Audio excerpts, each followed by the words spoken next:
Welcome to this edition of Morgan Asked For podcast, 9 o'clock Monday. Exciting weekend. Men's basketball, women's basketball is going on right now, plus earlier today. Cyclones, Hawkeyes, both going to the Sweet 16 for the first time ever in the same year. First time for Iowa since 1999. Iowa State, third time in 5 years under Otzelberger. And then the Iowa women upset today. In a heartbreaking, devastating 2 overtime game. We'll get to that later. We have to start, and I don't like doing this, but it is the talk of every sports podcast, broadcast, whatever. The Iowa Hawkeyes beat the number 1 seed Florida Gators, the defending national champs, on a last seconds 3-point shot by Fulgaris with a pass from Sturts. It wasn't a last second, but last under 5 seconds to go, he hit the corner 3 to get the Hawkeyes the win. Trev, want you to come in here, give you your thoughts. You were with us last Sunday night. You were not with us on Tuesday or Wednesday, whatever night Zach and I did that. I don't remember for sure. Just overall thoughts on the entire weekend as a whole, and then with the Hawkeye win in particular and the last second shot. Well, first of all, good on Iowa for finally getting the monkey off the back, getting to that Sweet 16.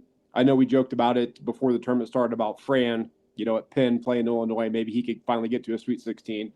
Right. And Iowa does it this year. So just a great basketball game.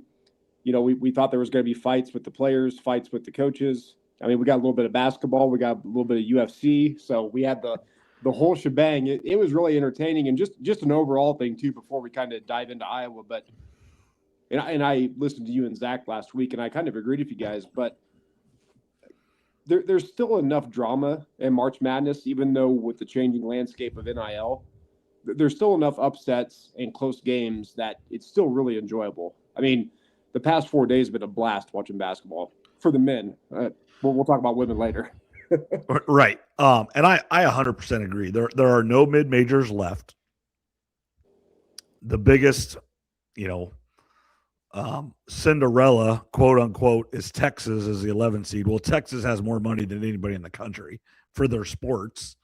Now, maybe not men's basketball, but overall, Texas is might be them and Ohio State are like the 2 biggest athletic departments in the country. So to say that they're a Cinderella or underdog in any form is just wrong. And that is the only part that is a little bit sad, or just the reality of today's college basketball.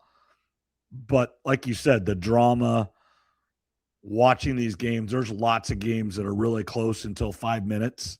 And then you just kind of see most of the time the better team wins in those last. I mean, you had a last second shot with St. John's. You had, we even talked about it, last weekend with the Iowa State Arizona. You had a last second shot. I mean, there still are those last second shots, semi upsets. The argument now is, why is St. John's a 5 seed? Why was Virginia a 3 seed? They should have been switched. Just those are the arguments, and that's what makes basketball so different than other sports. Iowa doesn't want to go play Florida 4 more times or any more times. They beat them the one time that it mattered. But to say that Iowa would beat Florida more than 1 out of 5 times is probably not true. We don't know that. But yesterday afternoon / evening, the Iowa Hawkeyes were a way tougher team, which is a way new thing for Hawkeye basketball, because the one thing Fran's teams were tough. Well, Ben McCollum is tough. And I'm sure you watched it. I'm sure you heard it. And now they're making shirts or, whatever on the internet. The Floridians are sensitive, and McCollum's comment there with, they're pretty sensitive over there on the other sideline was pretty funny. And it just shows you his competitive nature. He's not the biggest guy out there. He wasn't the best basketball player, but he is a competitor and he won't back down from anybody. And the Hawkeyes are super lucky to have him. There's going to be some jobs open. Ben McCollum is going to get called, just like TJ Otzelberger is, and we're going to see what I believe North Carolina is going to either already did or is going to fire Hubert Davis. There's some room. I don't think it'll happen, but Kentucky's not happy with Mark Pope. Bill Self could retire at Kansas. Who leaves to take the Kansas job? Does that open up another really good job? You never know how the carousel's completely going to spin. But Ben McCollum got himself into some jobs that he didn't have before yesterday. Yeah, absolutely, he did, and hopefully he stays for a long time, or at least a while before he leaves for maybe a bigger college job or NBA job. But I mean, yeah, Iowa was his kind of a dream job for him. So hopefully that gives us a little bit of extra time when it comes to that. What do you think of that final play on how Florida defended that? I mean, that's been a big topic. Well, what was your opinion on that? It was really bad because they were up 2. That's what I don't understand. They were ahead by 2 points. The number one thing that you're trying to do, I believe there was like 8.8 seconds or 8.9 seconds left. So there was plenty of time to go get a shot. And you're down 2. I want to go back, I think, actually like 2 more possessions. When Bennett Sturts shot the ball, they had the ball with the shot clock off. I thought they should have. Now, it ended up working out for them. I thought they really should have held for the last shot. Sturts get to the lane. If he can get all the way there, he shoots a shot with 3 seconds left. Give yourself a chance for an offensive rebound because they were only down 1. You make the shot, you win. You miss the shot, you lose. Because you didn't want to play Florida for another 5 minutes. I truly believe that. But he shot it with like 14 seconds left, and they missed it, and Florida ended up getting the rebound after a little bit of a scramble. They go down, they foul, and they go down and make free throws or whatever. Make 1, so you're down 2. And they let him run and catch the ball. And it was a great pass. That pass is underrated on how good that was. He caught it with a full head of steam, and they got down there so quick and was so poorly defended that Fulgaris hit the shot with almost 5 seconds left, and Florida was able to go all the way down and should have got a shot up. They didn't, but that was so fast that it was almost gave Florida a chance to win. It was almost too quick. Yeah. But it's just absolutely horrible. As soon as Bennett Sturts caught the ball, there were 3 Florida players behind him. They should not have ever put a guy on the ball, because the number one thing you're trying to do is slow them down and not get ahead of steam going forward. Make Sturts catch it with his momentum going back towards your own hoop or right around the free throw line. He caught the ball at about the 3-point line with a full head of steam. I mean, everything that could have went wrong for Florida in that possession on defense did. And then ultimately it all comes down to the shot. That kind of stuff happens a lot. I think Todd Golden said they were trying to foul.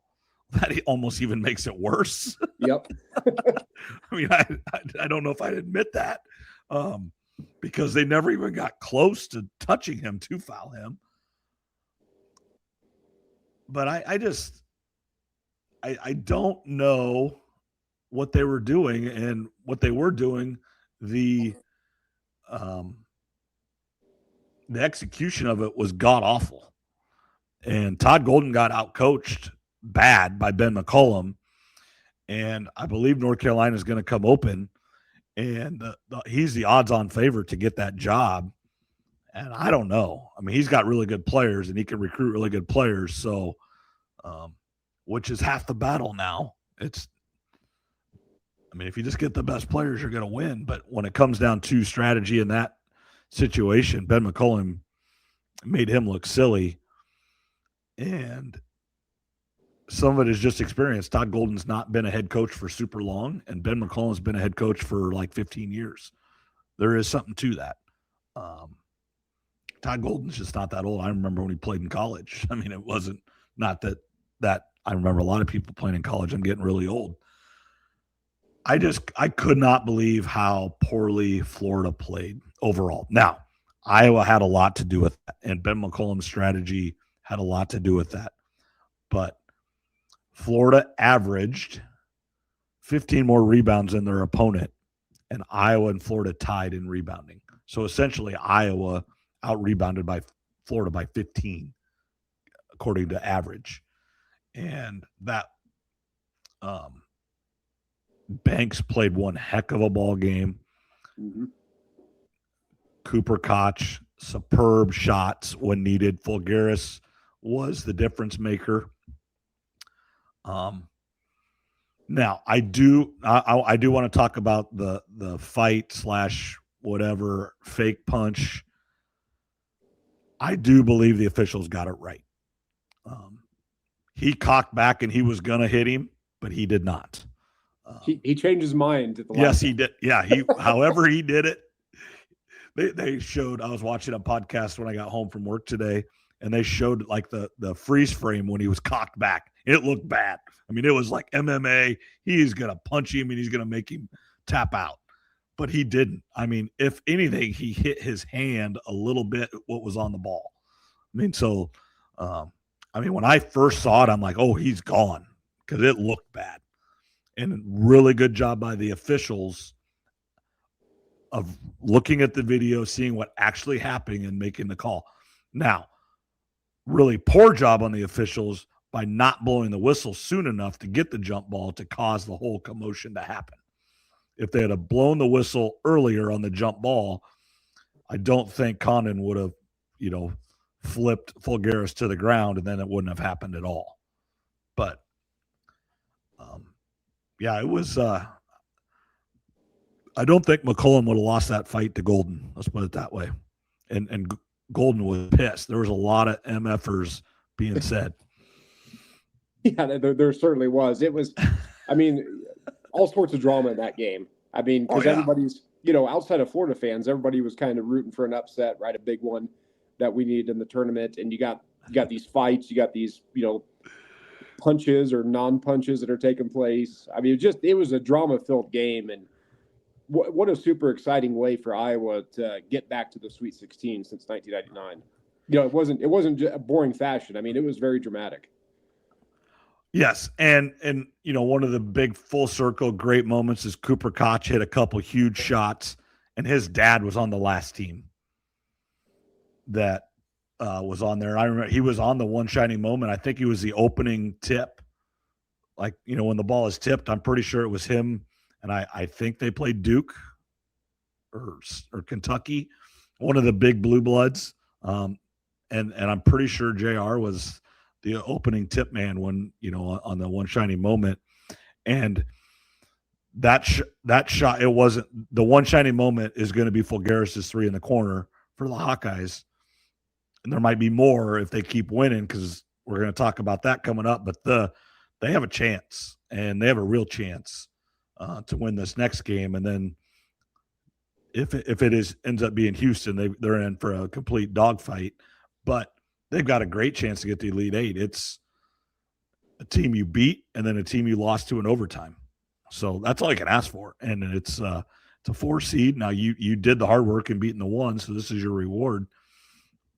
It's in Houston, so same distance. It's not now when you play Houston in Houston, it's not going to be great for you. But that 3 at the top of the key, I think they were down 2, and to take the lead back, because the Hawks were ahead for most of the game, and then they got down by like 5, and you kind of thought it was over, and then Florida would kind of just.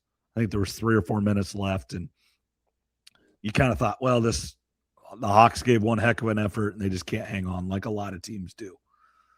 But then Cooper hit that top of the 3 top of the key 3, and they were in it. And Banks was great all day.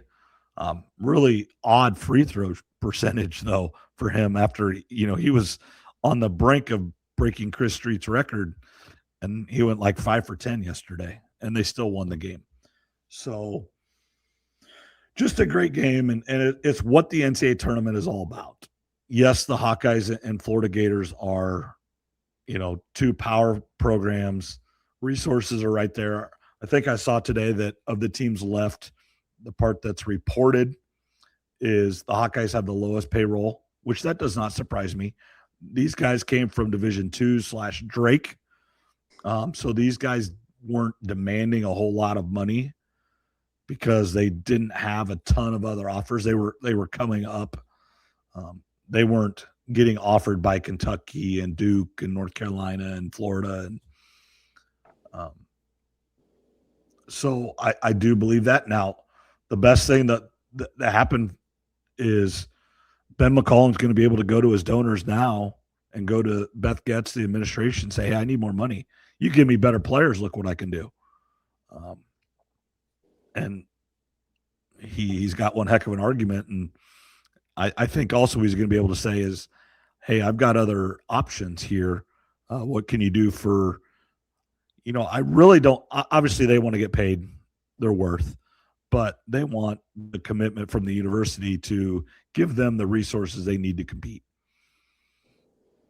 I completely agree. And this is this works in his favor, obviously. Mm-hmm. Getting to the Sweet 16, knocking off a number 1 seed in Florida. Now he's proven at every level that he's been at. And now he's just got another notch, right, in his favor. So, yeah, he can demand more money for his staff, for himself, for NIL. He's got all that working in his favor right now. And, you said it best. Iowa has a really legit shot to get to an Elite Eight or maybe even a Final Four. That's looking a little bit ahead, but it's on the line. And if you would have asked me before the tournament started, I would have said no way. But here we are. Yeah, it's open. When you knock off the 1 seed, they were the one that did it. So now everything opens up. Now, like we said, if Houston wins and you got to play Houston, the 2 seed in Houston, that's going to be a dogfight. Houston plays slow. Well, I shouldn't even say, but they play tough. You're not going to out-tough Houston. You can out-tough a lot of teams. Houston is not one. If at best you're going to be equal toughness. So that is the downside. But Kelvin Sampson's one of the best coaches there's ever been in college basketball. McCollum is good. He's going to do a great job. And if you get there, hey, you're in the Elite Eight. But you think about McCollum has been a Division I head coach for 2 years. Last year with Drake, he won like 31, went like 31-3, beat Missouri, and then lost to a really good Texas Tech team. He went up a level, and now he added a level. Now he's at the Sweet 16. He had a better team. So he beat a better team. You give him the resources, there's no telling what he can do, because I think coaching-wise, and this isn't the first time we've talked about this or I've heard about this, is there's nobody in the country that's really better at coaching basketball than him. Now, he hasn't always had the resources and everything to do it, but if you just say, here's 8 dudes, coach a team from June 1st to April 1st, not too many people are going to do it better than him. Yeah, absolutely. And, one thing that you and I talk about a lot during football season is the importance of being ranked and seeing that number on ESPN or the different TV stations or whatever, because it attracts recruits. And now, if there was players that he's recruiting that were on the fence about Iowa, this might give them the edge of being like, okay, I'm going to commit to the Hawkeyes now. Or at least you can get in rooms that you weren't able to get into before. Like TJ Otzelberger can get into any room in the country now. I truly believe that. I think almost every recruit. Now, the ones that he doesn't get into are the kids that are demanding a certain amount of money that he's just like, I'm not dealing with that. It's almost rooms he doesn't want to go in. But if the player is not all about the money, he can get in that room. He may not get him, he may not sign him, and that's okay. But he can get in the room. I really believe that. And McCollum, added 100 rooms that he could get in with that win yesterday. Yeah, for sure. I totally agree with you on that. And also for our betting friends out there that are listening, you can get Iowa and Iowa State a combination to make the Final Four 30-1 on DraftKings. Okay, so for both of them have to make it 30 Both have to to 1. make it. So I might throw $5 on that. Okay, so as of today, right now, the odds on favorite to go to the Final Four, the Hawkeyes or the Cyclones? For their path, I'm still going to go Iowa State. I am too because of Houston. The Hawkeyes can beat Nebraska. I have now they can lose to Nebraska too. For people that are kind of selling Nebraska, we can get them. They can. I'm not saying that, but Nebraska, I'm going to assume they're going to have a ton of people in Houston, just like they did in Oklahoma City, which is super impressive. I don't know if you heard watched their games and heard the crowd or anything, but absolutely insane in Oklahoma City how many Nebraska and how loud they were. So I do think Nebraska will have a ton of fans in Houston. Houston will have a lot, but Houston's just not a big university. It's private and everything. So just not a huge fan base, period. And playing Houston's one of the best teams in the country. Houston can win the national championship. So I do think that's very, very hard. Iowa State, if they were 100% healthy, I give them a 50-50 chance to go to the Final Four. Jefferson, even if he comes back, he's not going to be 100%. They are a 25% chance to go to the Final Four. I do think they can beat Tennessee. I do think if it is Michigan, and honestly, if it's at Alabama looked so good last night. I don't know if you watched that game. Yeah, they surprised me a little bit with their drama that they got going on. Yeah, say their second highest. I heard this joke today. This is good. Not their second leading scorer. He is their highest player. Has kicked off the team. But they looked really good. So I think they're going to give Michigan all they want. I'm gonna actually try to get up. I'm going to the game Friday. I'm going to try to get there in time to watch that Alabama-Michigan game. Because that's what's, the price of tickets are expensive. I'm not going to sugarcoat it. They are expensive. But you have to remember you are buying, like I bought a whole session pad. I bought for Friday and Sunday. And I'm not going to say they're not cheap. But you are buying 3 games and 3 high level games. I mean, I'm going to see Iowa State, Tennessee, Michigan, and Alabama on Friday. And I'm going to see now if Iowa State loses, I'm going to sell the tickets for Sunday. But if Iowa State would win, I'm going to see Iowa State versus Alabama, who's the highest team in the country and highest scoring team in the country, and maybe the highest team in the country. We don't know. Who has been to several Final Fours in the last few years, been Elite Eight. They are one of the best programs in the country against Michigan, arguably the best team in the country this year. And another one of those great coaches in Dusty May, much like Ben McCollum, that has worked their way up to a big-time job. And, he's been to the Final Four with FAU, so he is no stranger to getting to playing an Elite Eight game. So you are paying, 200. I mean, if you divide it out by games, $260 a game. Divided by 3. Divided by 3. Well, no. 260 times 3 is what I'm paying for a ticket. Oh, okay, roughly. I got you. But yeah, you got to divide it by 3. It's not just one game you're going to see. Just like, what I paid for the ticket last Friday in Kansas City was for 2 games. That was Final Four level games. I mean, that was Kansas, Houston, Iowa State, and Arizona. That's 3 teams. That's the 3 Big 12 teams left that are playing, and then Kansas got beat on a last-second shot. So, those are 4 teams that still could definitely easily be playing. Yeah, so I think I know the answer to this, but this is in Chicago, right? Yeah, it's at the United Center. Okay. which kind of, I mean, United Center is cool. I've been there for basketball. I've been there for hockey. But it is not like St. Louis. It's not like Kansas City. It's not like Indianapolis, where there's bars, restaurants, hotels right there. It is out west where it's not in the best neighborhood of Chicago. No, it's not. I've been there before. It's not in the best neighborhood. So, so you go there, but then you have to go back to your hotel, and you kind of, and there's lots and lot. I mean, obviously Chicago is one of the biggest cities in the world. There's hotels everywhere, but I have no. I mean, I think I'd probably know where the team's staying. I'm not staying there. I'm actually absolutely nuts. On Saturday, we actually have there's a bunch of birthdays this time of year in my family, and Easter's coming up, and then we start doing baseball and stuff. So we're doing Easter/family birthdays at my parents' on Saturday.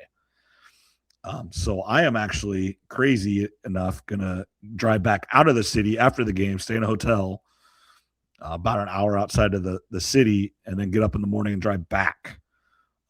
And then obviously if Iowa State wins, I'm driving back to Chicago Saturday night or Sunday morning, a little bit depending on game time Sunday.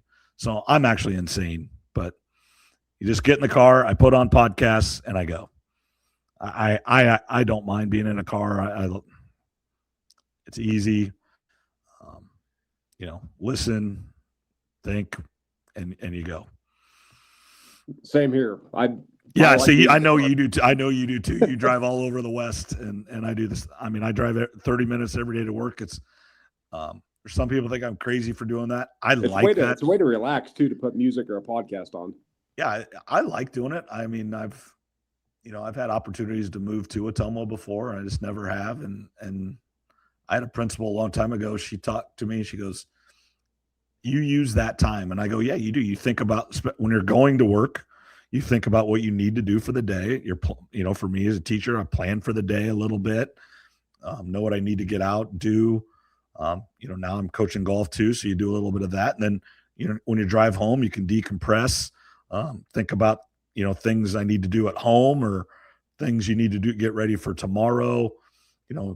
Especially when you get into golf season, hey, I need to remember my golf clothes. I've got to grab these 4 things, and just, it gives you just time instead of being a 2-minute drive away, and you don't have time to think about that at all. I don't know. I've driven it for 20 years. I don't know any different.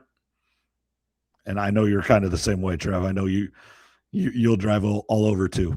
And you kind of have to for work, but you just as soon drive 8 hours than get in a flight for a couple hours.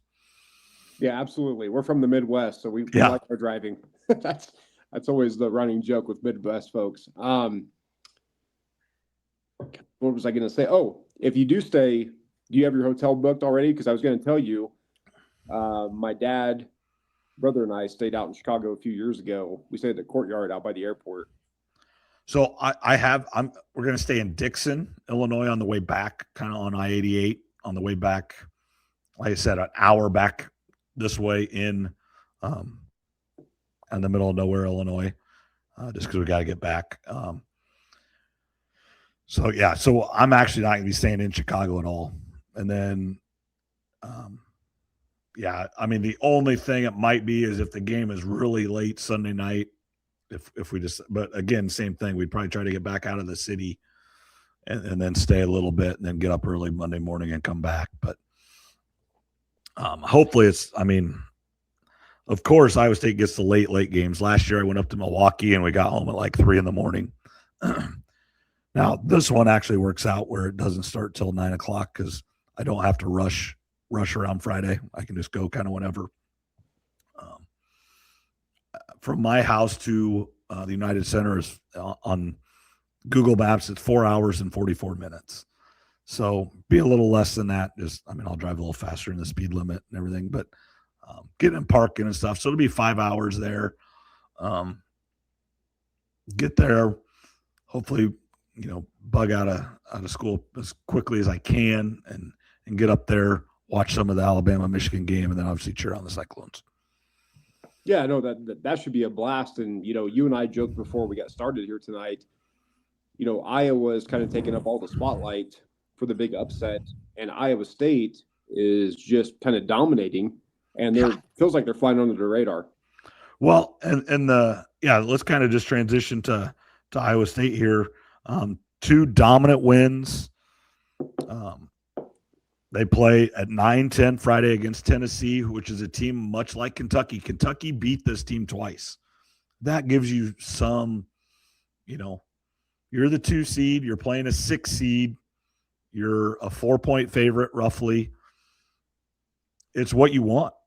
This is why you got the 2 seed. So you're the better team. You're everything.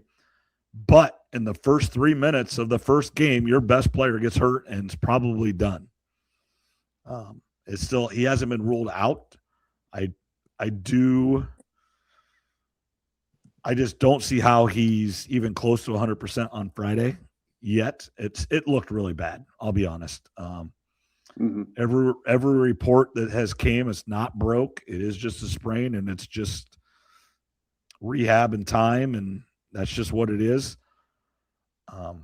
It will be interesting if they give any information. I didn't hear anything from Iowa State basketball today about anything. I mean, not just Jefferson's injury, but just anything. I'm sure they'll have a press time Tuesday or Wednesday, and then I know they'll be in Chicago probably Wednesday night, I would assume, and then practice Thursday at the United Center where they'll have press and everything. So if I had to make a guess, I'm going to say he doesn't play Friday. Pretty decent chance if they win, he plays Sunday. I just don't know. I'm going to say 60% at best on Sunday. And that will be really hard to beat, whoever that is. I do think it will be Michigan. I think it'll be a hard-fought game. It'll be really hard to beat Michigan without him at 100%. And that's what stinks. I mean, the Elite Eight is great. If they get there, it's probably right about. But you want your best against their best, and you get beat, you get beat. It's fine. But when you know you're not at your best, there's always that what if in the back of your head. Yeah, we talk about all the time on here. The worst thing about sports is injuries. Yep.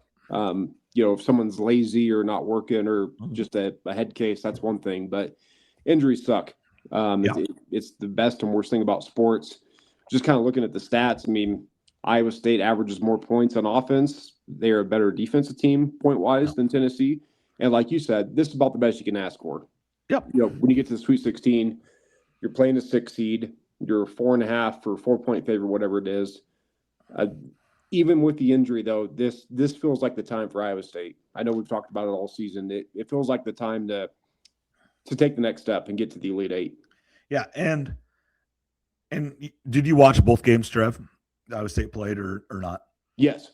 Okay, so they played differently without Jefferson, and it's not all bad. They're more spread out.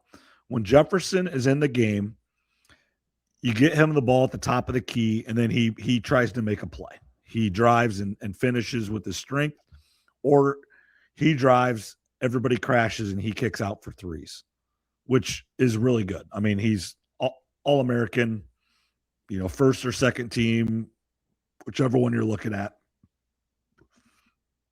When he is not in the game, the ball moves around a lot more. It's not him dribbling it down the middle in the paint and then making a decision to do it. The ball moves. Lipsy drives a little bit more. Torrey drives a little bit more. Heisey drives a little bit more. And then they finish or kick. But you're getting driving more because Jefferson, now when he gets out in open court, when they get the steals, and he'll drive right there. But he's more of a back down. And then if you watch teams and when he hasn't played well, like at Arizona when he shot 2 for 17 and had like 6 turnovers, is he's backing down, and then all the guards go try to steal the ball from him. And sometimes he makes some poor decisions or he turns it over in those situations. Well, when he's not in there, that option isn't there. And the ball spread out a little bit more. It gives Buchanan and Plata, the 2 big guys, a little bit more space just to operate.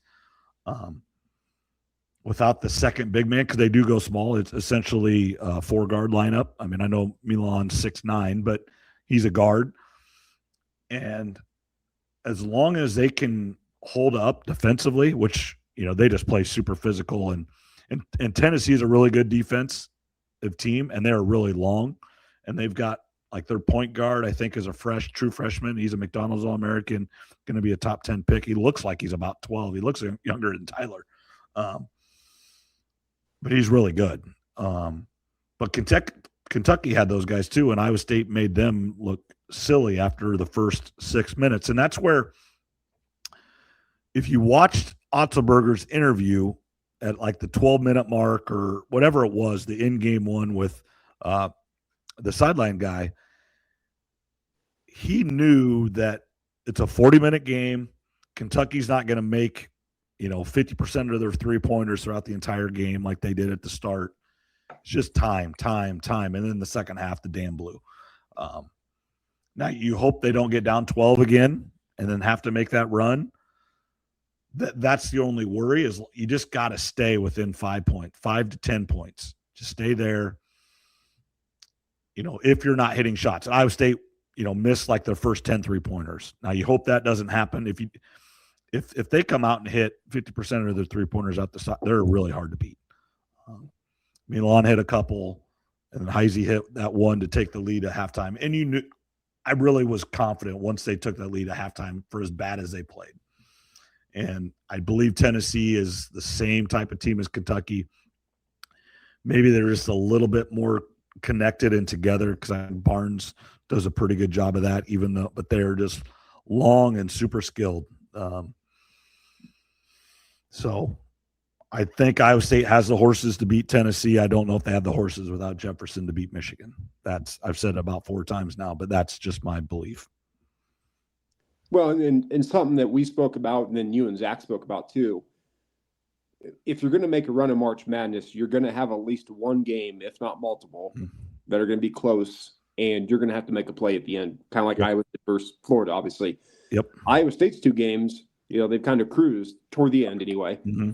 You wonder, is this going to be a close one, and will the players be able to step up? And the same thing for Tennessee, right? I mean, if it's a close game, their players are going to be under pressure. But, for Iowa State, I think they've won by like 50 points in their 2 games, give or take, or something like that. Oh, it's probably more than that. I think it was 21 on Sunday and almost 40 on. I bet it was closer to 60 than 50. 60, yeah, something like that. So, I mean, they've been dominating at the end of the game. Oh, absolutely. I mean, the end of the games hasn't, even been close. Now, the game before that, obviously, the Arizona game is one of the best games of the year, one of the best games in the last 10 years. They were right there. And, Lipsy hit the shot. Mm-hmm. Now, Arizona went down to hit the game winner, but they were there and they hit the shot. They made the play. So they do have that experience in a big-time setting. And, Lipsy's been to a Sweet 16. They got beat by Illinois 2 years ago. Milan was a freshman. He actually, if you go back and look, he takes the blame for that Illinois loss. He had a horrible game. As a freshman when he was playing really well. So those 2 guys have played. And then one of the walk-ons was on that team as well. But so there's a couple guys that have been there, and I think that does help. I don't know how – the Tennessee guys are young. They haven't been there. Heisey's been around the block. He's a 6-year guy. He is the X factor. If he plays well and he scores over double digits, Iowa State's almost unbeatable, because and I have noticed him. He has been super aggressive in both his shots and then driving to the hole since Jefferson's been gone, because he knows he is the guy to replace him. And he's through the first 2 games, he stepped up and he's been super effective. And that's why they won by 60-some points. Yeah, with the Jefferson injury, it opens up opportunities for other players. Yeah. I'll go back to this, every year that we talk about it, but when Molly Davis got hurt for Iowa a few years ago, Sydney Folter came in and was probably a better all-around player. Yes. She just needed the opportunity. So sometimes when you have these injuries, you don't want them, of course. No. But they can open up opportunities for other players to make an impact and to break out. Yeah, it makes Iowa State just play a little different. It's not right. or wrong. I mean, Jefferson, they trade a 6'9", 6'10" guy to a 6'5" guy.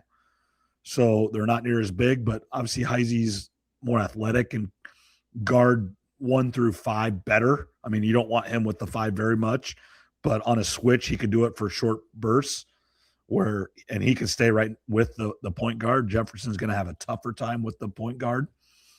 And, and then and people, right or wrong, when Jefferson's in, they focus on Jefferson, and they should, because he is the All-American. He is the first team all-conference guy. Heisey isn't your first guy on the scouting report. And so the guy guarding him may try to help on Milan to not give him an open 3.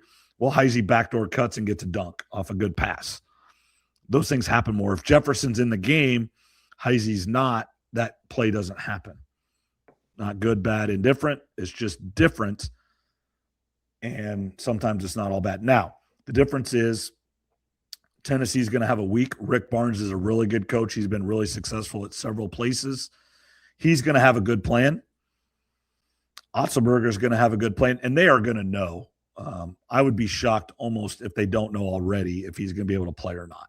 So they're going to have plans. Both coaches are really good. Much in the same breath that Ben McCollum's going to have his phone ring for some jobs this year. TJ's going to have his phone ring for some jobs as well, just like he has the last few years. You hope he says no. He wins this one. He can go into, he's been here before.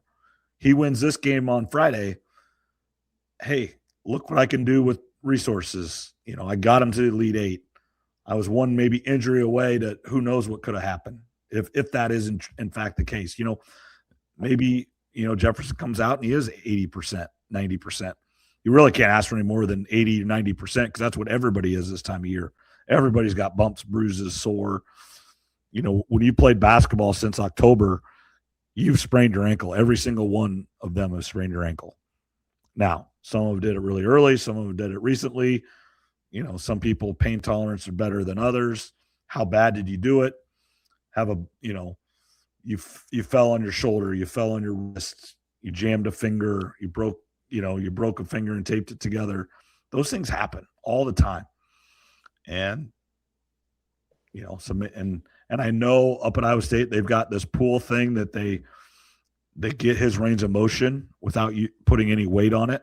They've had that for a long, long time. It's one of the best in the country. So, and I guarantee he is doing the best he can to get back.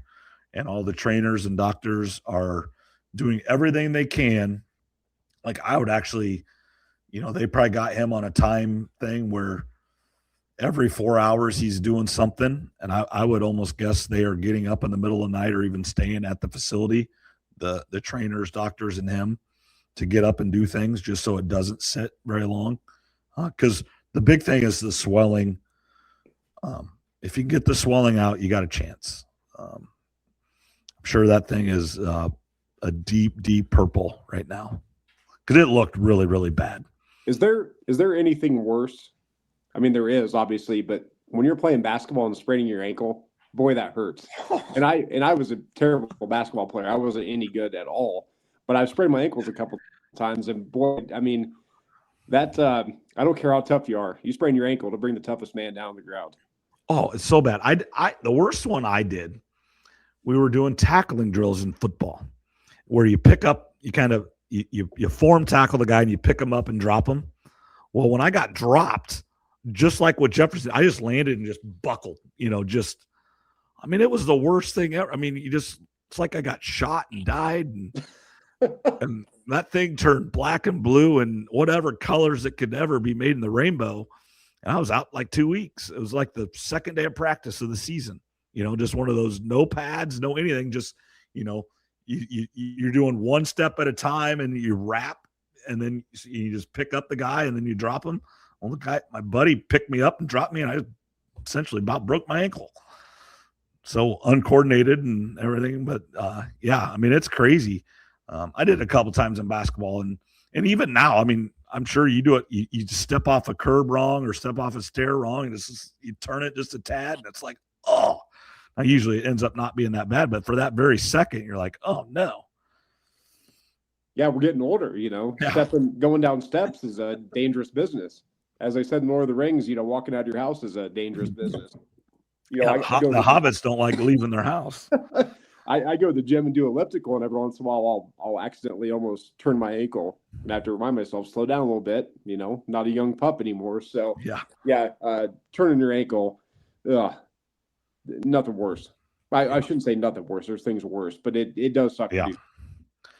And whether it's Iowa State or you watched Texas Tech get beat up by Alabama last night, and you don't know how it ends, but you would have loved to seen Texas Tech with JT Toppin, and you would have loved to seen BYU with Richie Saunders, and Kentucky had a couple guys out. And you would love to have Alabama with their guy.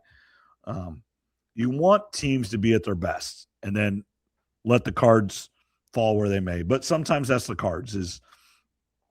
I think it was 2012 or 2014. I can't remember. I think it was 12 when George Niang broke his foot against like North Carolina A&T. Much like, and then they go beat North Carolina. So they beat a blue blood. They go to the Sweet 16 and they play UConn and get killed. And then UConn goes on to win the national championship. But yeah, it's what if, but that's life. That's basketball. That's, like you said, there are worse things in the world, but right now it just stinks because you really thought Iowa State full strength, Michigan essentially full strength. I know Michigan's got a guy hurt too. You just want everybody to be at their best, but you play each game, and if Iowa State shoots well, they can beat anybody. I really believe that, even without Jefferson 100%. They've got enough players.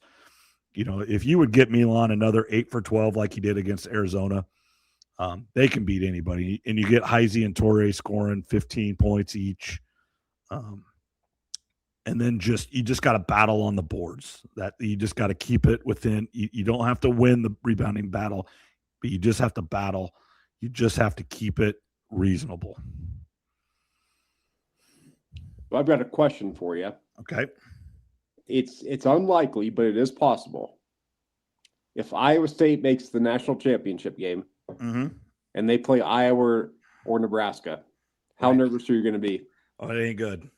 I'll be nervous no matter what. I mean, if Iowa State's playing in the national championship game, if it is Iowa State in the national championship game, it's one of those. And honestly, for both programs, it would be the same way. It'd be like, you want all the attention, but you're not getting it. I mean, because all the TV stations would be split, and they should be. I mean, it's the two biggest programs in the state. I mean, neither team has been in the championship game in, I don't know. I don't think either team's actually ever been in the championship game. They've both been to a Final Four. I think Iowa made a championship like in the 50s or something. Okay. I thought I saw something that way back in the day they made one, but I could be wrong. In 1980, they made the Final Four and got beat. So they've been there much. Iowa State, 1944, when the whole tournament was only 8 teams. So they had to win one game to get the Final Four. So very much not the same as it is today. It's just, it would be a little bit, deflating for both teams, because if it's just Iowa, if it's just Iowa State, everybody's focused on them, and as they should be. But if it's both of them, but could you imagine what CBS would do if it was Iowa State? How many cameras and how much production would be in the state of Iowa for that week or so? Oh, it'd be amazing. I mean, the state of Iowa would get all the attention, like you're mentioning, for however many days it would be leading up to that game. So that would, again, I'm when we get done with our call here, I'm going to log into DraftKings and see what the odds are for Iowa versus Iowa State national championship game. I got to throw at least $1 or $2 on that. It's not good. I mean, the odds are not good at all, because there's still lots to happen, and neither one of them are supposed to get there. And then with Jefferson's injury is taking into account, those odds have taken into that account. And then Iowa's just, they're supposed to lose to Nebraska. So they're the 8 seed. They're the Cinderella. And then they got to, play Houston. And then I think it's Duke, if seeds go according to plan. So, but having Iowa get to the Sweet 16 in McCollum's first year, what do you, deep down, it'll never come out. What do you think Fran thinks? You got to be kidding me. That's what I think he's thinking. I'm sure it's split for Fran. I'm sure he's happy because he probably knows a lot of people, obviously at the university and players on the team. But there is the competitive side, like we all are, a little bit of jealousy, which I don't think is a bad thing. That sounds negative, but it should be. So I bet it's a little bit split for him, I would imagine. Yeah, I think it's more split. Like, you got to be kidding me. But Ben has shown and proven in years and years and years at Northwest Missouri State and the 1 year at Drake that he's proven it through the year. Nebraska, they beat Nebraska and then Nebraska in overtime. Well, they're a top 4 seed. They played Illinois really tough. They played Michigan really tough. They played Purdue tough. Now, the one top seed in the Big Ten that they didn't play very well was Michigan State. But all the others, they had chances. They didn't win them all, but they were in the game, and I think that's what Ben McCollum does best. He might know he doesn't have the best team or best players, but he's going to give his guys, and I think it's a lot like Kirk Ferentz. I mean, I think it's very similar. They're going to be in the game. And then with 5 minutes, with 5 minutes to go in the game, if you're within a possession or two, you got a chance. That's all you can ask for. And, Kirk Ferentz does it in football. Hey, 2 minutes left to go in the game. We got a chance. One possession. Make a play on defense, make a play on offense. And in basketball, 2 to 5 minutes left. You're within 5 points.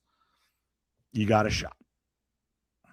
And anymore, the best thing about the NCAA tournament is, yes, the spreads are set and everything, but there's no show points. There's nothing.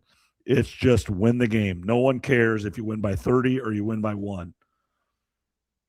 Iowa won by 1 point. They move on.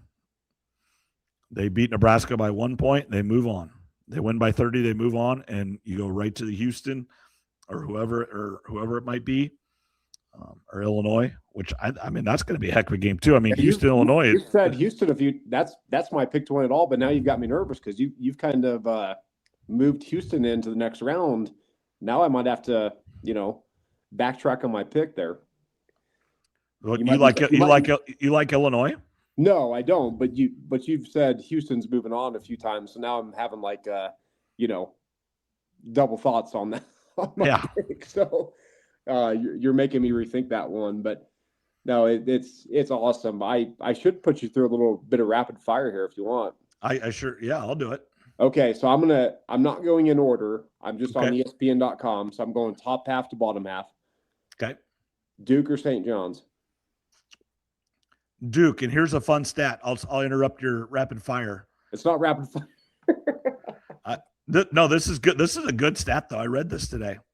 Duke has never won a national championship where it didn't beat St. John's. Every year they've won it, they beat St. John's. Really? That is correct. Now, I caveat to that, it might even been during the regular season, but they beat St. John's sometime in the year. I would guess a few times probably in the tournament, but every year Duke has won the national championship, they beat St. John's. All right. So if they win this one, then we know Duke's probably going to take care of business. Right. Okay. Michigan State, UConn. I've got another fun fact for this one. This is bad radio or podcasting. I'm going to say Michigan State. Here's a fun fact. UConn, when they've got to the Sweet 16 in the last 20 years, they've won the national championship every time. They either get beat in the round of 32 or win the national championship. See, these are the stats I need when I'm betting. Yeah. So right now your bet should be UConn. And then after Duke beats St. John's, it should be Duke. I don't know. All right. Well, that you just gave me my answer. Now I know what I'm doing in those two games. Yeah. All right. Arizona, Arkansas. Arizona. Okay. Did you notice Tassel's the only one to pick a different team than most of us in the bracket pool? Did he? I haven't Tassel even picked Arkansas to win it all. I don't mind that. No, they're athletic, and then obviously Calipari. Acuff can score 50 in a heartbeat, and Calipari obviously is a championship level coach. Texas, Purdue. I'm going to go Purdue. I think Texas' run is over. Iowa, Nebraska. I think this is going to be a really good game. I am going to pick Nebraska though. Okay. Illinois, Houston. I think I know your pick here. I'm going to pick Houston. All right. 2 to go. Michigan, Alabama. This is going to be a really good game, but I do think Michigan pulls it out. But it would not shock me one bit if Alabama wins. Michigan's favored by 10. I would take the points and run all day long. I would agree. That surprised me a little bit. And then, of course, the best for last, Tennessee, Iowa State. I'm going to take Iowa State, but it's going to be a dogfight too, I think. Okay, that's shocking. I figured you might pick Tennessee, but yeah, I know. Yeah.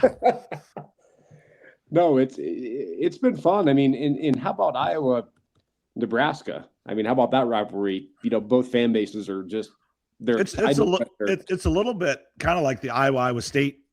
If they would make the championship game, it's like Nebraska obviously had never been there because they never won a tournament game, and then Iowa hasn't been there in 27 years or whatever, 26, 27 years. And then when you do get there, now you play each other. A team your rival team you've already played twice. It's like, you got to be kidding me, Yeah, in a way it's good because you know your opponent. Right. But in a way, if you lose, it's going to sting even worse. Like if Iowa was playing Tennessee, right, or some other team, if you lost, yeah, it sucks. But if they lose Nebraska or vice versa, it's going to be more salt in the wound. Oh, absolutely. I 100% agree in that. Oh, yeah. Whoever loses that game is going to be distraught.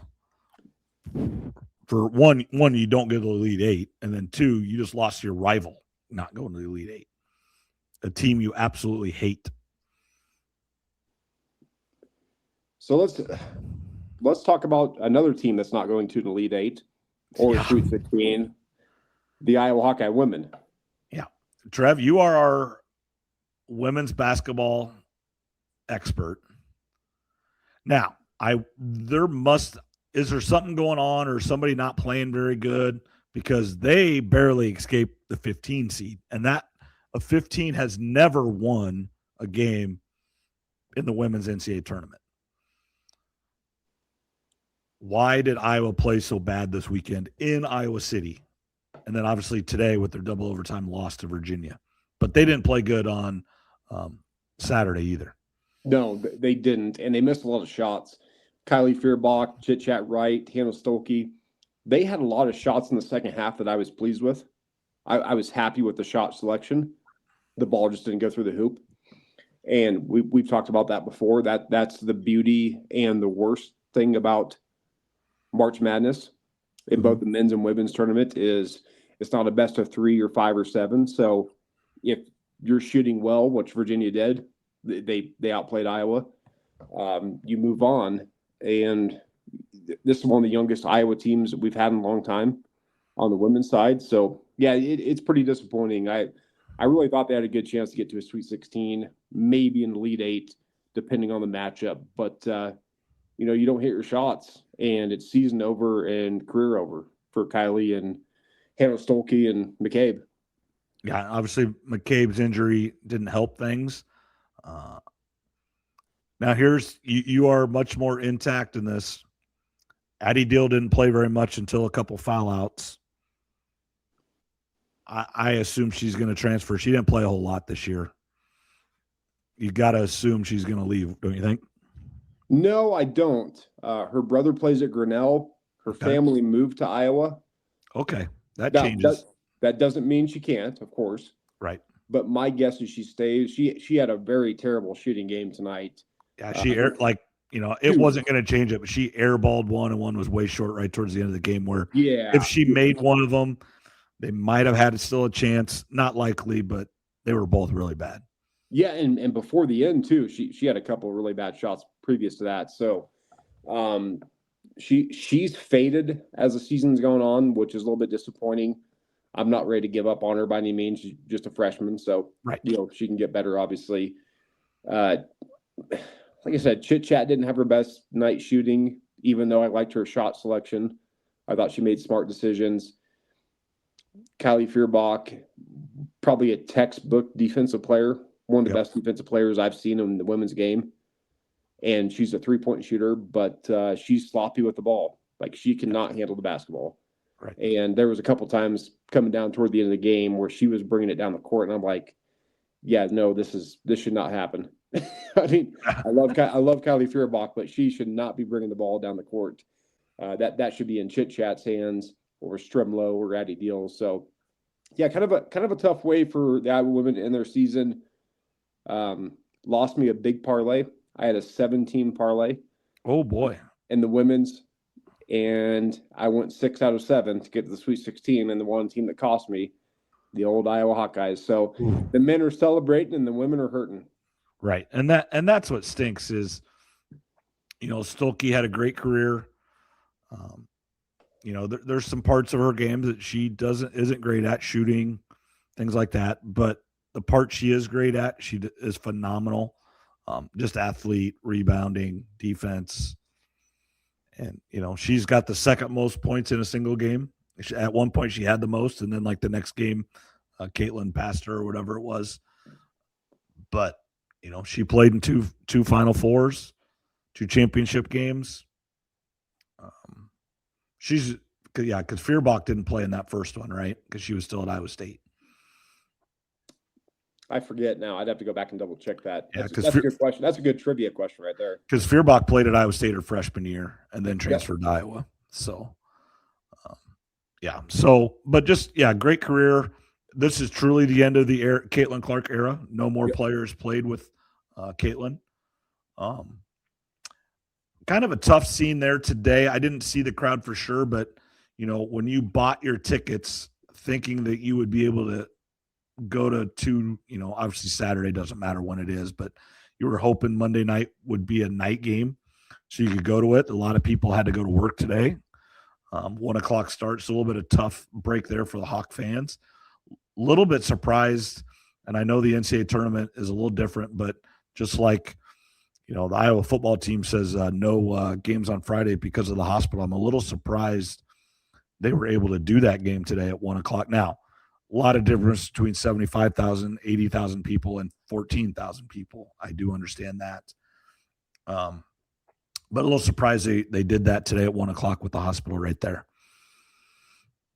Yeah, no, it was definitely a little bit surprising, like you just mentioned. And I don't know. It's a tough end to the Iowa women's season because they were really good. Yeah. We've talked about it before. To me, there was a big 3 or big 4 in women's basketball. They're all the 1 seeds, of course. And then there was a gap. And then it's a lot of the LSUs, Vanderbilts, Iowa, Michigan, those second-tier teams you call them. Yep. And it's disappointing. I mean, but both games, Iowa didn't play well. Yeah. And it cost them. Like, you can get by one time not playing well, which they did in the opening round. But you do it back-to-back games, you're just flirting with disaster, and it cost them. Yeah, I mean, you can't like you said, most teams, even teams that win the national championship, have one game where they don't play well and they get by. Duke probably had their game. Now they still might get beat, but if Duke goes on and wins it, that first round game against Siena, they didn't play well, but they were able to survive, and now they turn it on. Iowa State hasn't had that yet. If they would get there, it might be Friday, it might be Sunday. It doesn't matter. But most teams have a game where they don't play well and then survive it. I go back, early 2000s, the year Maryland won it all. Juan Dixon hit a 3-pointer in the corner, and they went on to win it. So those things happen. But like you said, you hit it nailed right on the head. You can't do it twice. You're in the NCAA tournament. There's only 32 teams left. All the teams are good or hot. and some are hot and good. So that's a deadly combination. But everybody that's still playing is either playing really well right now or a really, really good team. Yeah, absolutely. And, speaking of March Madness and all these different things that we've got going on, so your survivor pool pick, or your survivor pool, I should say, yeah, we have 8 left on that one. Yeah, I believe so. And, I hope, I know a lot of the people that are in that pool listen to this, or at least listen to some of it. I hope they listen to this and they don't get frustrated. I had several people text me this weekend, hey, I couldn't get my pick in, or I didn't get my pick in. I understand Learn the hard way. Learn the lesson the that's hard it. way. And I hope they come back next year, because this was new for all of us. I couldn't have told. I didn't read the rules are there. I didn't read them either. I wouldn't have. I mean, I just had my picks in. I stayed up, Thursday night when the games were all over. I went and made my picks, and then I figured out how you could do it the whole day in advance. Yep. So I did figure that out when I got onto it the next time. But as soon as that first game tips, they're all locked. It's not like the NFL where if you just wait, you just are forced that last game. But no, it's fun. I think there's 8 of us left. I had 3. I lost 1. I lost Virginia, but I picked Purdue and I picked UConn. Yep, I'm looking at it right now. Got it pulled up. Yeah. So I have 2 left. You're in. Zach's in. Who else is? Yeah. How about Taylor? He lost 1 and then overslept and got overslept and 4 more. So the night before or whatever, the day before, he was making fun of all the people that forgot to make their picks. And then the next day he forgot to make his pick. So I was giving him a hard time. I sent him a message on Facebook because we got a group chat. And I said, Taylor, I said, you have some explaining to do. And I don't think he realized at the moment what I was talking about. And then he logged in and saw, oh, crap, forgot to make my picks. That's what our buddy Mike, too, he forgot to make his. He goes, I slept too late. But no, you're right, though. And the thing with these and then I don't know if March Madness, nobody's really done this before. It just became popular last year, from my understanding. So, yeah, I explained to Doug DeCock. Yeah. Did you see Doug's comment in the comment thing? Can you see that? I don't know if I did. He wrote, eliminator tournaments are for people with memories. And I wrote, yes, they are. Well, yeah, well, he's right. So, and I told Doug, too, in our chat, I said, the simplest way to break this down is every day that there's a game, you have to make a pick. Yeah. Yep. So any day that there's a game on, you have to select a team. That's the simplest way to put it. Right. Yeah. And it's each day. It's not each round. It's each day. Right. So if there's 4 games, Thursday through Sunday, you have to make 4 picks. Yeah. So I do. I need to look at anybody that's left in this. I would suggest looking at the rules. I do think there is a little bit different picking scenario for Thursday and Friday. I do think there's something different there. Saturday and Sunday, I'm looking at it right now. Or is it Saturday, Sunday? The elite, Thursday, the Elite 8. There's something different. Yep, and I'm not entirely sure, but that's okay. We're figuring it out as we go. Saturday, Sunday is different. Maybe you pick 2. There's something different. I do remember reading some weird thing on the Elite 8. You're right, because it shows me E8, and there's 2 picks for both of those, and all the other days are 1. So yeah, something about Saturday and Sunday is going to be different. Yeah. And yeah, so I don't know if you have to pick. I don't know. Well, I hope I'm still picking on Saturday, Sunday. So we'll find out. I'm in a very big survivor pool for March Madness. There's about 4,100 people left. Okay. I have 7 entries left. Winner takes $250,000. Now the odds are I'm probably not going to survive, but there is a chance. So, okay, so you have 7 left. Yep. And there's 8 games.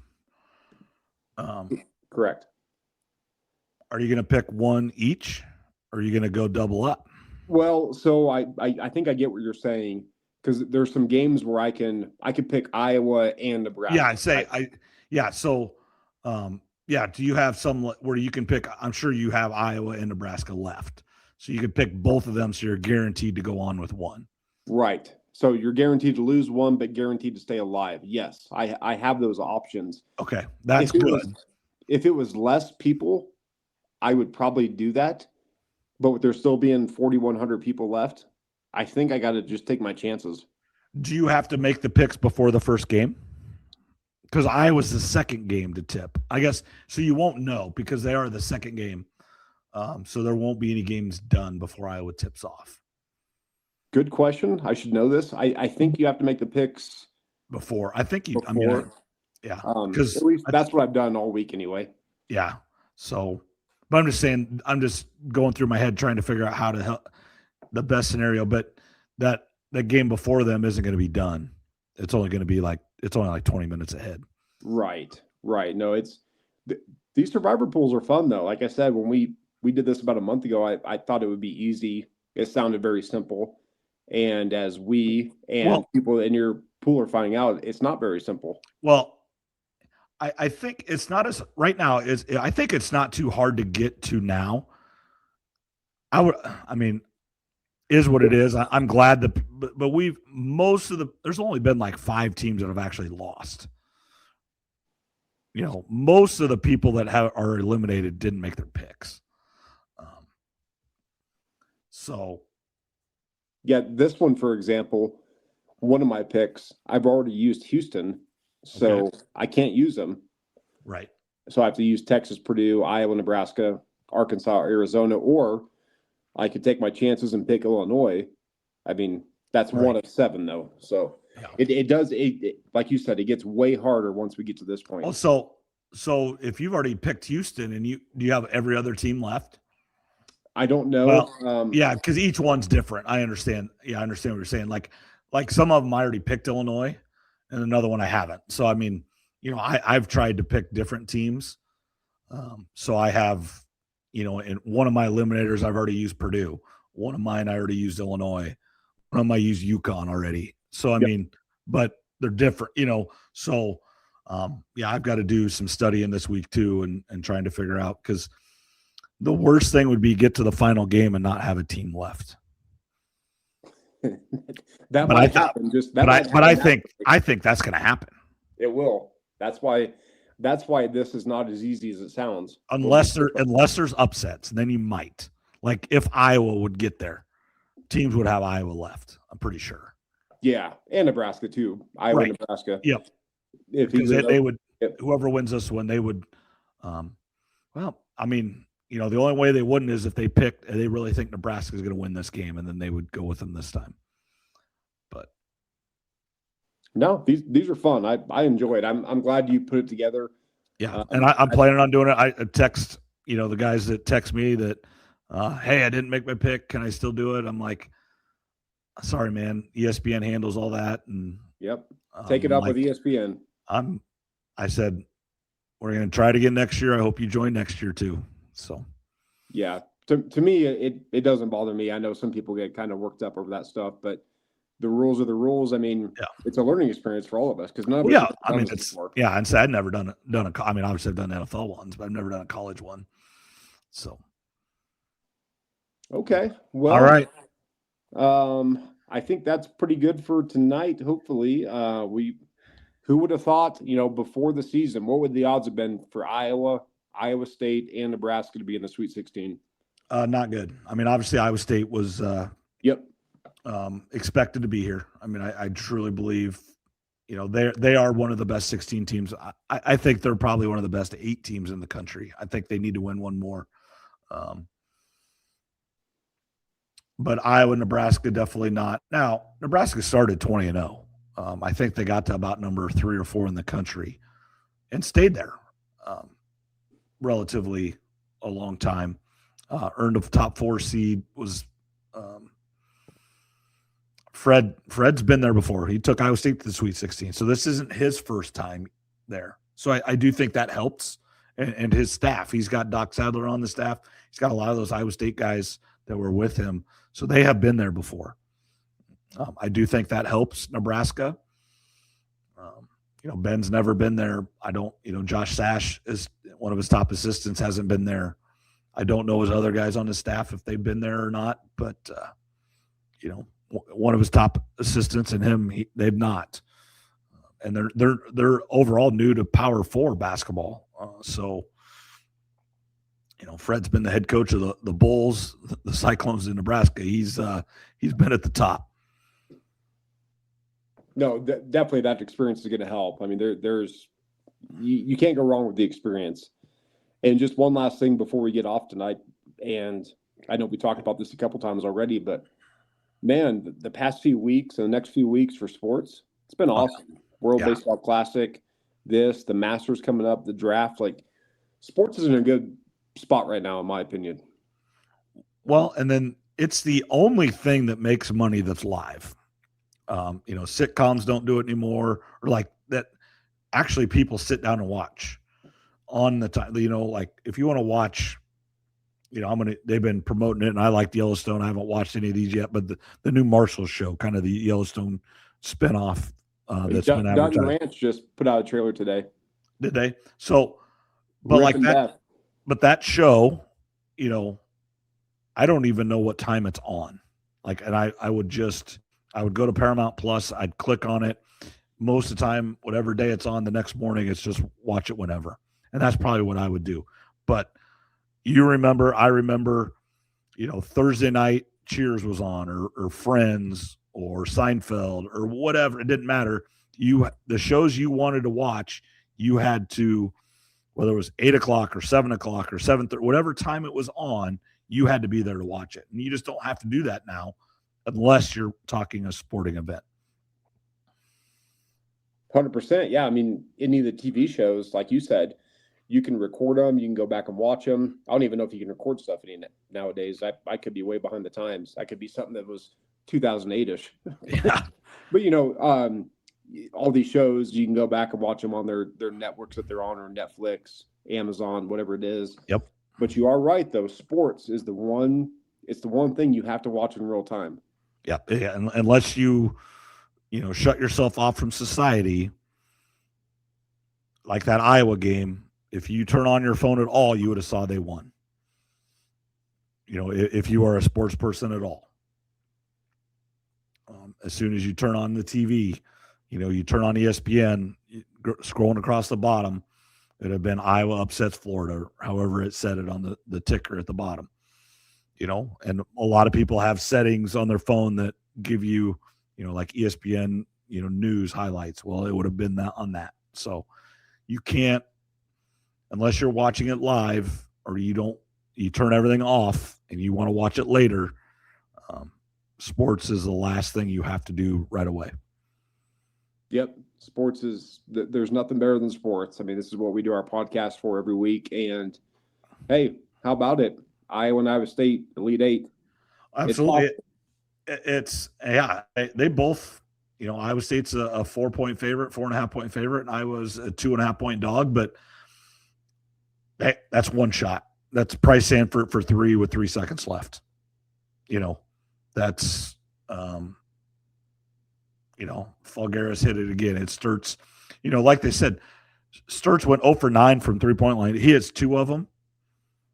Iowa just wins that game relatively easy. And Sturts hasn't played good either game either. So maybe he gets this week, get a little rest, come back ready to go. But yeah, and I do want to thank people. We had more states this week. I looked. I understand people are traveling for spring break and things, but a lot of California, and were you in California this weekend, Trev, or this week, Trev? California, Utah, Colorado, Florida, Texas, North Carolina, Missouri, Illinois, people all over the place this week. I have not been in California, but I am heading out there next week for 2 straight weeks. So I'm going to be in LA area, and then I'm going to be in San Diego for a week straight. So if you see your San Diego numbers go up, you'll know why. Okay. No, that's good. No, that's great. And we appreciate everybody that listens. And yeah, it's kind of neat. And then 3 people in Hong Kong listen too. Who knows? I mean, yeah, we'll take it. I don't even know what to say to that. Yeah, I don't either. Hong Kong, hell yeah. Yeah. So, hey, maybe someone from Musco had to travel over there or something. One of those you never know. I mean, honestly, it could be somebody we know that was there. It might be some random person there that clicked on it that listened to 3 episodes. I have no idea. That's awesome. We do appreciate everybody that tunes in and listens, and thank you very much. And we'll be back sometime.